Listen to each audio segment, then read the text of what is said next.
Thank you for tuning in to our podcast. We are coming to you from South Hadley, Massachusetts. I'm your host, Gary, and joining me is Holyoke's very own local historian and creator of the historical tours of Greater Holyoke, Robert Cullen.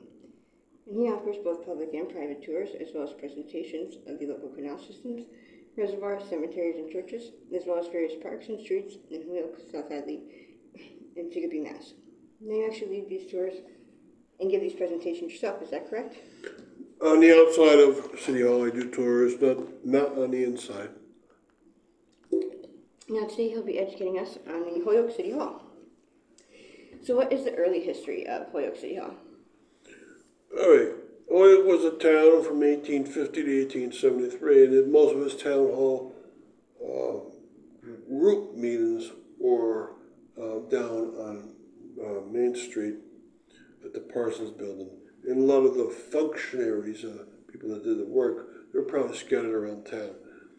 Now, the City Hall was envisioned by 1871, and when it started, they knew they'd become a city, but anything had to be called a town hall. By 1873, it became a city. 1874, it finally was finished. They had about 100 contractors work on that building because there were so many little details that need to be going into it, both on the exterior and interior. And of course, you get what you get. It looks a lot like a church, and we'll talk about that in the next part of the podcast. And also it has a neighborhood around it, and we'll talk about what it caused to grow and what was already there. And we'll talk about its present and its future. And now the early history was that you wanted to get it going, and to get it going, you needed a design. And Charles Atwood was a designer. He was supposed to deliver the plans. He never did. He worked at MIT, Massachusetts Institute of Technology, and Hoyokers, a few of them, had to go there and snatch the plans from his desk because he refused to give them up. So they took the plans and they got the contractors to work, and it is what it is, and it's grown since. It's developed a very large annex in back, and the side courts have developed too, and there are various plaques on it that tell you various things about it. Now Holyoke City Hall has a very unique design. Tell us some of the specifics. It was designed to look like a church because this was a community with lots of religious groups. The inside was designed to look like a Bavarian beer hall. So the auditorium is enormous, very much not like a church. And now the design of the roof was slate roof with multiple colors and bands as you go up or down it. The bell tower was enormous, but it's not the highest structure in Holyoke. It's the second highest, and after Holy Cross Church. And the bell is up there. It's pretty much non-functional, but the clock does function. At this point, it doesn't tell the correct time, but it does function. You haven't fixed that. Now, as you come downwards, you get different colors. The white and black granite was mined probably from Munson. There are bands of brownstone inside of it from mines in Longmeadow. And you can see a lot of nice features.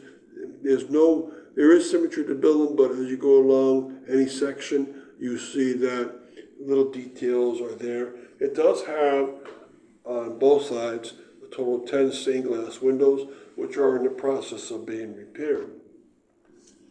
So quickly before we continue with the rest of our interview, just to fill our listeners in, if you want to find out more information or sign up for any of his various tours, you can check out his website at holyokecanaltour.org.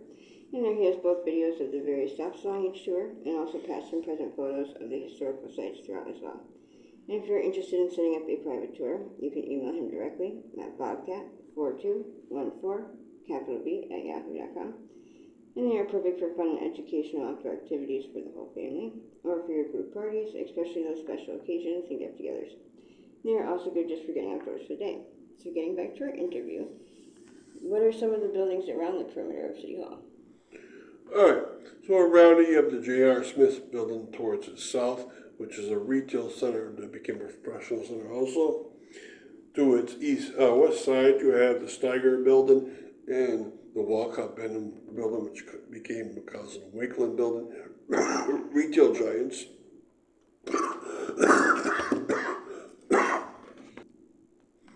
All right, across the street from the front of it, which is Dwight Street side, you used to have the Marble Block, which was a gorgeous building made by the Delaney family. It was made in order to impress, and it did indeed. It was a retail center. For some reason, in late 1930s, they decided to take it down. They reused the marble around in various communities around Holyoke, but they lost a very beautiful building. Also across the street, there used to be the Opera House and the Windsor Hotel. Now diagonally across is the Ball building, and that was a building by Charles Ball. He was a retail giant, and he also had professional spaces. A special event happened in 2023. Can you tell us about this? All right. The dedication of City Hall happened on the 150th anniversary of Holyoke as a city. And for that, they brought in musical bands, they brought in the lieutenant governor, and other features, and it was a grand time.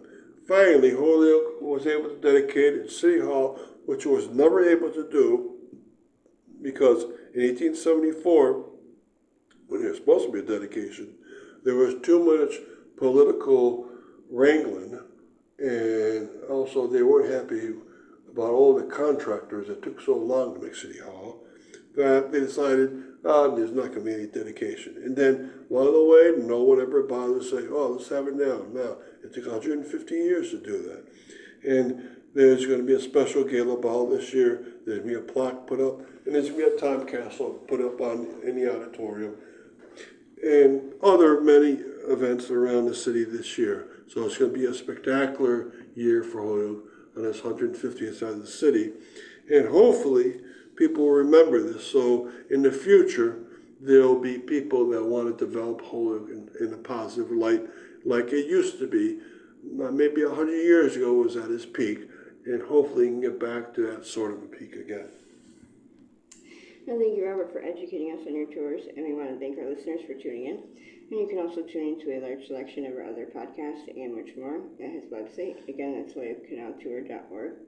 And again, you can email him directly for private tours or to inquire about anything else at bobcat4214, and be sure to keep an eye out for his upcoming 2024 season tours and more as they become available. Thank you for tuning in. Now you actually lead these tours and give these presentations yourself, is that correct? Yeah, that's correct. And the one inside City Hall is another group of kids, but outside I give it. And so today he'll be talking about the City Hall stained glass. So what has been going on with the stained glass windows at City Hall? Okay, if you've been paying attention to the City Hall area in Holyoke for the past maybe 12 years, they've been trying to repair the windows. Now, I believe 2 of them, the wind blew so strongly, they had to take the windows out and put them into storage, which costs money to take them out and costs money to put them into storage. In fact, one of those windows was this year, one of the windows that faced towards the east. Now, the groups that are trying to do this are multiple, and so I'm going to mention them along the way. And I'm also going to tell where the money's been coming from. The money is not coming from those groups, they're just trying to get the money from other foundations. And also I'm going to tell you, hopefully, what it will look like when they're totally done. Now, there are, in the main ballroom of City Hall, on the second floor, there's 10 stained glass windows. 5 face towards the east, 5 face towards the west. Of course, like any stained glass window, they face inwards to see the picture. And also, like any stained glass window, they're held together with mostly a lead compound. Now, with age, that lead compound that joins together these pieces of stained glass gives out. And this stained glass was put in almost 150 years ago. So you can imagine with time it's not being held correctly. A few pieces have actually been lost, tiny pieces at that though. Now, the stained glass itself represents 6 scenes that are important to Holyoke. And I said there's 10 windows, then the 4 other windows are just very generic look to them. But there's more stained glass in the City Hall. There's one towards on the second floor that faces towards the north, or the Dwight Street side, the front of the building. And then there's one towards the back that faces south into a courtyard. So now the 6 that have symbolic images on them are such things as industry, arts and culture, religion, water power. So they all have a look to them, and then they have scenes from Holyoke at the base of the person. And they all are symbolized by a goddess walking along, and she's the goddess of agriculture, for instance, represent farms around Holyoke. So all the symbolism is very beautiful, and that's why they want to save them. So where has money been coming from to help repair these windows? Okay, it's been coming from financial places such as Community Preservation Act of Holyoke, which I believe in a 2-part series has been able to fund the repairs and renovation to 2 of the windows. That's a lot of money. Each window is at least $25,000, and that's increased about $30,000 after 12 years of doing this. Most repairs are done in the Boston area or in Boston itself, and for the most part, they've been accepted bids from the best person, except one of the stained glass happened to have gone to a low bidder, and some of the repairs aren't up to snuff as other windows have had. Now, the money's also been coming from the federal level and the state level. It's also been coming in from private donors and individual donors. And they've been able, up to this point, to have repaired 6 of the 10 stained glass windows inside of the ballroom. Now, this year in 2023, they had a big gala, and any extra money from that gala will go to repairing some of the windows. ARPA grants from the federal government will be coming in this year, and they'll be designated in the next few months. And by the year 2024, the ARPA grant will cover major repairs, and that ARPA grant is about $50,000, not all just for the stained glass or other repairs around City Hall, but most will go to stained glass.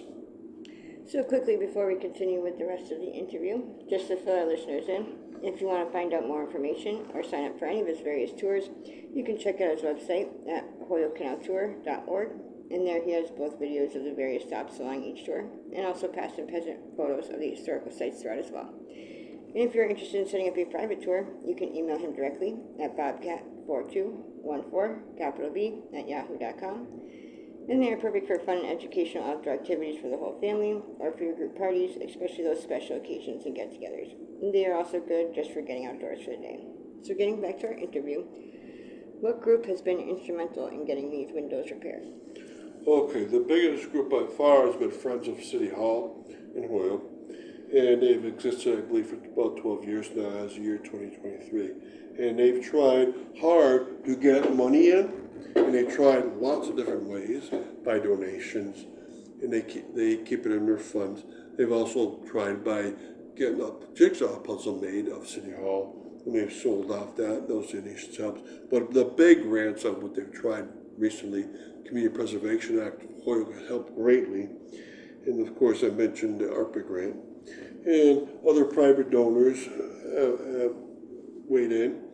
Now, this group only helps get donations. The actual organization they have to go to, of course, the mayor's office and the government of City Hall, and also, of course, the Department of Public Works, because they're responsible for construction. And also they've been able to hire stained glass renovation groups, mostly in the Boston area, to help them out greatly. So with time, a lot of work has been done, but I would say at this point they're only half done after 12 years, and then the other half hopefully will come in the next 12 years. So what will the future hold for these windows? Okay, so the 4 windows facing towards the east still need to be done. One has been done facing east. All 5 in the west have been done. So the future will be hopefully getting these done, especially the ones, there's 2 more allegorical figures on them. Hopefully they'll be done soon. Big money is coming in from different groups, especially ARPA and maybe CPA soon. And there's also 2 windows with allegorical figures left in the ballroom. Then there's the ones that one facing south and one facing north that need to be done. And those are much smaller than the big ones that are in City Hall. So I would say maybe in 10 years you can truthfully say that they'll have all finished. And then for the next 100 years we get to just enjoy them. Hopefully there'll be big plaques put up next to each one explaining what the allegorical figures are and explaining the little symbolism within them. And hopefully people can walk into City Hall and enjoy these windows. Thank you, Robert, for educating us on your tours, and we want to thank our listeners for tuning in. And you can also tune in to a large selection of our other podcasts. Holyoke's very own local historian and creator of the historical tours of Greater Holyoke, Robert Cohen. He offers both public and private tours, as well as presentations of the local canal systems, reservoirs, cemeteries, and churches, as well as various parks and streets in Holyoke, South Hadley, and Chicopee, Mass. So now you actually lead these tours and give these presentations yourself, is that correct? That's right. This is part of an outdoor tour around either High Street or around City Hall. I don't do the insides of these 2, though. Okay, and so today he'll be educating us on the City Hall Annex. So when and why was the Annex of Holyoke City Hall made? All right, to find it, you have to go to the southeast corner of Holyoke City Hall, and it's in the back of the J.R. Smith building.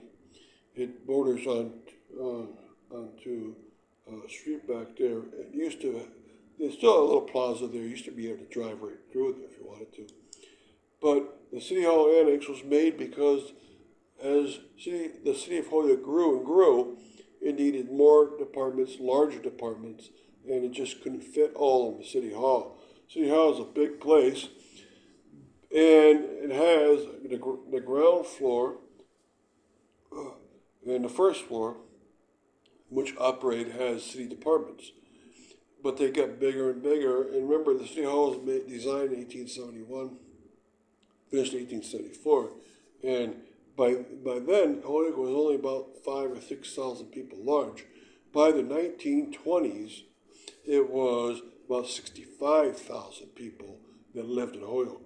And so you needed more departments and bigger departments to meet up with all the demands, and more demands were placed upon cities and towns around Massachusetts. And so they had to develop more locations to go to. Now, the start of it was July 8th, 1915. So as the year 2023, it's 108 years old. If you go inside, that's when you get the sense that it's an old building. The outside's so well taken care of, it's hard to see that it's very old. So City Hall existed on its own from its finish date, 1874. For 39 years existed on its own, but Holyoke got to the point that it's just too big. And even now, you wonder if they can really still fit in that one place. Now, along the way, we'll talk about the Lantern Park project and why it happened, and other projects that might happen. And we also learn about where departments are in City Hall and where departments are in the annex of City Hall. And so tell us about the Lantern project of the Annex. Okay. Now, Community Preservation Act of Holyoke is CPA funds were given to the annex, and that was because the lanterns that are on the northern doorway of the annex were falling apart. They were made probably of copper, and they refurbished them for a small amount of grant money. You were even having birds' nests inside of there. They were looking ugly, and so they've been refurbished, and it makes the building a lot nicer to go into. When people approach it, you're looking at a very beautiful building, and when you see the lanterns, it makes you think that it's appreciated, and it is inside. And so quickly before we continue with the rest of our interview, just to fill our listeners in, if you want to find out more information or sign up for any of his various tours, you can check out his website at holyokecanaltour.org today. So getting back to our interview, what project should be taken on next? Okay, well, I told the group that had the lanterns fixed on the northern entrance that they weren't fixed on the eastern entrance, the side that faces towards the courthouse. And they're surprised there are even lanterns there. Of course there are. There's a doorway there. It's not as widely used as the other one, but there's a doorway there. And they weren't fixed, and they're in the same bad repair as the other two were on the north face. And so I told them about this, and they deserve a Community Preservation Act grant. There is a small grant aspect to Community Preservation Act, and it should be done. And you should fix them, and so they have both doorways, east and north, have a beautiful setting to them. Since I told them it hasn't been done yet, though, so I'm going to have to remind them that as year 2023, you still have a difference between the two doors, one not well done and one very well done. And what departments are located in the annex? All right, now that says in the present tense, but in the past tense, the police department used to be in there. It used to be in City Hall, then they moved to the annex when the annex opened in 1915. So if you go there now, the police department is not there anymore. So there is movements of departments around. There are also movements of departments that never existed, that existed at one point, which don't exist at all anymore. There used to be like a child welfare department, which doesn't exist. There used to be a milk station department, which doesn't exist. So these departments always change around. But what's inside of the annex are the following. The Board of Health is there, the building inspector, the city auditor, the city solicitor, which means the city's lawyers, the community development department, conservation department, office of planning and economic development, the license department, personnel department, and retirement board. Now, out of those, the one that's hardest to understand is license department. That's where you go get a license with the various things you need around Holyoke. Say you're a restaurant owner, you have to go to the license department to get a license to have a grill, to get a license to have even a restaurant exist. So if you're a restaurant owner, you probably have to get about 12 licenses before you can even start up. And the others are more self-explanatory. Inside of City Hall itself, you have many, many other departments. The city assessor is there, city clerk, city council, the city treasurer, the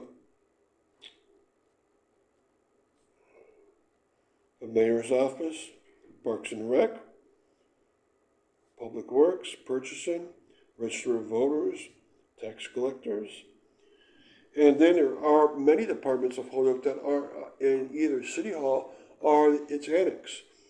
And those are found around different places around the city, such as the Auxiliary Traffic Division, found in the War Memorial Building. Of course, the Council on Aging is found in the Senior Center. The Fire Department is in the Central Fire Department on High Street. The Holyoke Media is found very close to the annex, but it's outside of it. Holyoke Gas and Electric, of course, is its own outside entity with a lot of independence. Holyoke Public Schools, of course, are run by the Superintendent's Office, which is on Suffolk Street. Holyoke Water Works, which is on Commercial Street, runs all the reservoirs. The library is a department, and that's on Chestnut Street nowadays. And the Police Department, which is on Appleton Street, and then last to Veterans Department, which is in the War Memorial Building, and then Westaria's, which is at Westaria's. So that's all the departments, and you can see how they break down. Some don't exist anymore. Parks Department used to be at one time separate Parks Department and Playground Department, but then they were unified. and now it's called the Parks and Rec. So they change with time. And so thank you, Robert, for educating us on your tours. And we want to thank our listeners for tuning in. And you can also tune into a large selection of our other podcasts and much more at his website. Again, that's holyokecanaltour.org. And again, you can email him directly for private tours or to inquire about anything else at bobcat4214, capital B, at yahoo.com. And be sure to keep an eye out for his upcoming 2024 season tours and more as they become available. Thank you for tuning in.